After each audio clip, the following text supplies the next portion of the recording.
કે જે મગફળી હોય છે તેની અંદર આપણે જે યુરિયા ખાતર આપતા હોય છે, તો ખાસ કરીને જે યુરિયા ખાતર આપવાથી આપણી મગફળીની અંદર જે ગ્રોથ હોય છે તે વધી જતો હોય છે અને છેવટે આપણે ઉત્પાદન જોઈતું હોય એટલું મળતું નથી.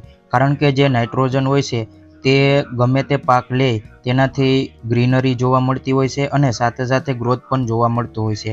પરંતુ જે આપણે મગફળી હોય છે તેની અંદર નાઇટ્રોજનની જરૂર રહેતી નથી અને યુરિયા ખાતર હોય છે તે મગફળીની અંદર આપણે નાખવાનું નથી. કારણ કે જે મગફળી હોય છે તેને નાઇટ્રોજન હોય છે તે હવાના મારફતે તે લઈ લેતું હોય છે. તેથી આપણે જે યુરિયા ખાતર હોય છે તેનો ઉપયોગ કરવો નહીં.